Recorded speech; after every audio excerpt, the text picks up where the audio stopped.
Stepping up the porch stoop. Good afternoon, guys. Early April. I think today's the 10th, the 11th maybe.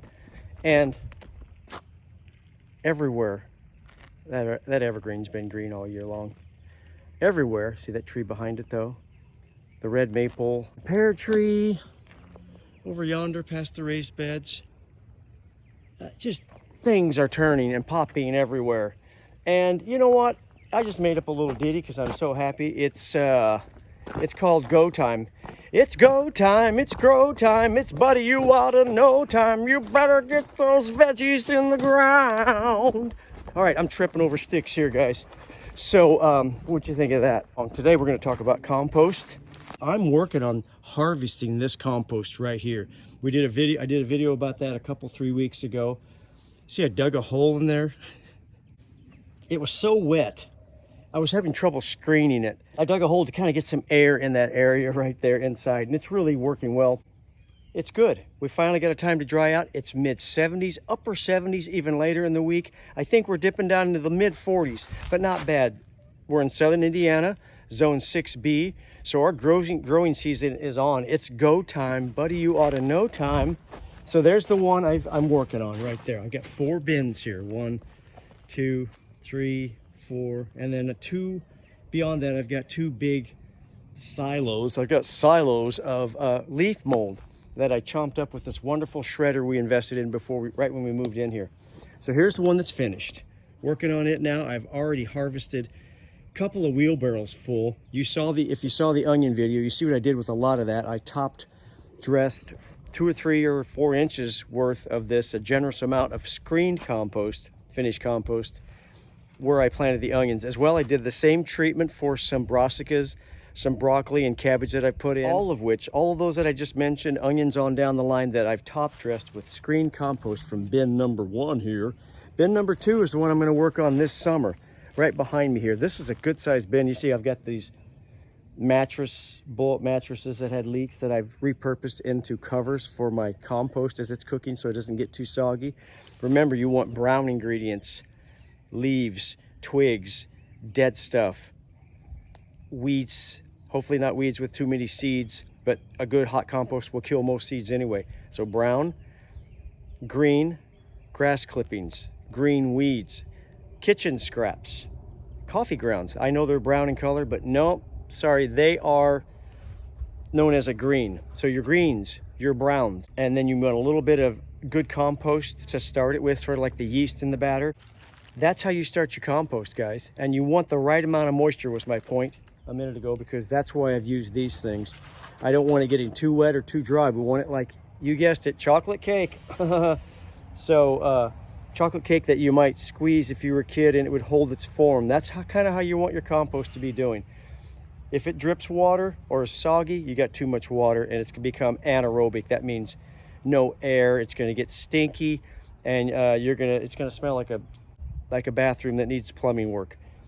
And you don't want it to get too dry, or that'll just shut things down too. Those little critters in there, those little microscopic bacteria, need just the right amount of moisture.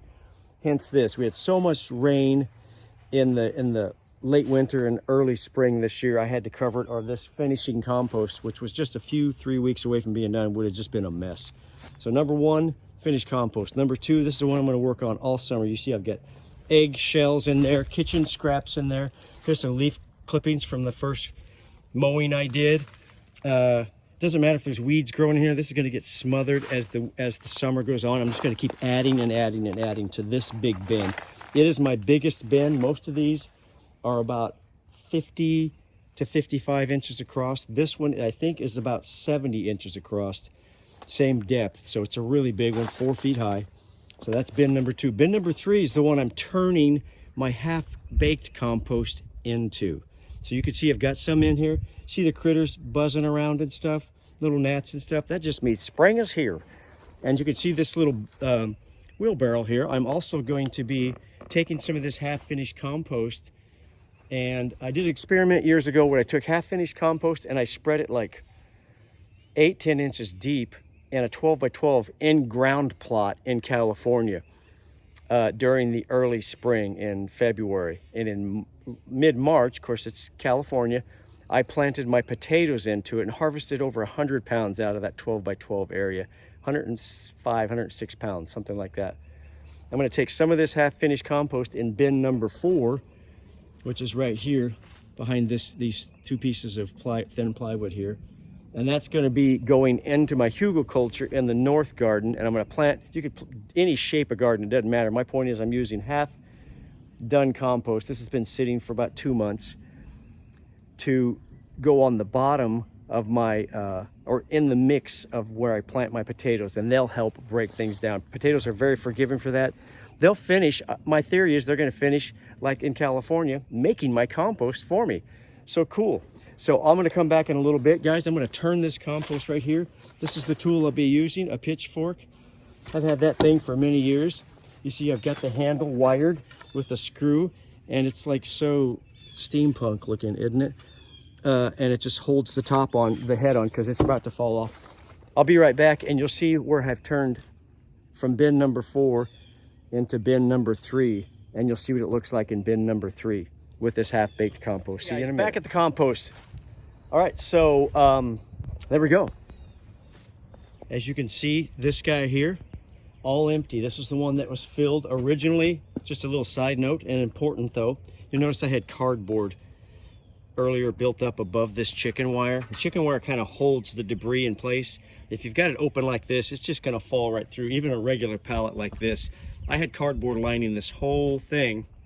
Oh, there's a little worm. Sorry, fella. Here, let's get him buried in the new bin. So the cardboard held that in place, pulled that off, pitchforked or shoveled all of this out. These 2 tools right here did the trick. And so it's empty now. I've turned it. I'm really surprised, guys. I put about a third of this bin worth onto my hugelkultur over there. I'm going to plant potatoes into it. I think I mentioned that in the last video. Let the potatoes finish doing the breaking down for me. They don't mind a lot of rough compost. Did that in California. Picked 100+ pounds out of a 12 by 12 in-ground bed. Did great. So I tried it again, this time with a hugelkultur approach. But here's the rest of it here. Really broken down a lot better than I thought. You know, I mean, you still see a lot of debris. So you can see this is really on its way though. It's starting to feel kind of crumbly. So going to be great for the potatoes. So that compared to this one right here, this is the one that's finished. Look at how fine this one is. So that's about 2 or 3 months older. So chocolate cake, right? Kind of squeezes together. See how it held its shape? Chocolate cake. Finished this one around the 1st of November. So November, December, January, February, March.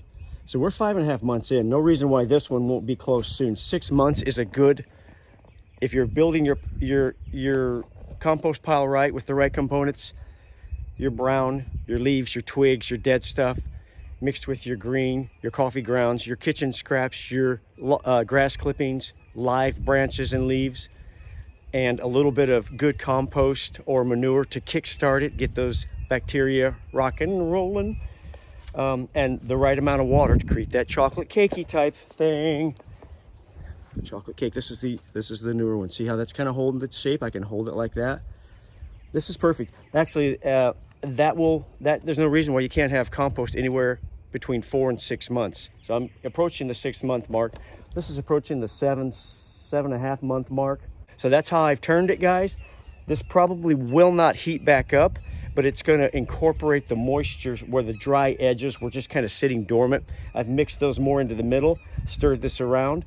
Now this will do more of a fungal breakdown, a slow breakdown, but I'm happy with that, because we're 3/4 of the way there for this bin already. There's no reason why I can't start harvesting this within about 5 to 6 weeks. And that'll be just in time for putting out tomatoes and stuff. Super excited. It's go time, it's grow time, it's buddy, you ought to know time. You better get those veggies in the ground. Okay, that's my little ditty I made up. I thought that was kind of cool. It's go time, guys. But they're, yeah. So, hey, hoo, ha, ho. Okay, so that's it. Thanks for joining in about compost and how to turn it. By the way, this is the second turning. I did a first turning. I started this one November 1st. I think I turned it December, I don't remember. You need to turn it from 2 to 4 weeks after you start it, because it's going to heat up.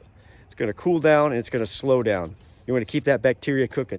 Thanks for joining 8 o'clock Tomato Talk. Please like, please subscribe, guys. I'm zoning in on 500. It's just a number. It's not about me. I want people to know the joy and the hard work. I mean, this was hard work moving this over. We're talking 700 or 800 pounds of dirt at least to the next store, even moving it next door. A lot of work, but it's so fun. Spread the word about gardening, guys. Please like and subscribe. Talk to you soon. This is 8 o'clock Tomato Talk and Kevin. See you later.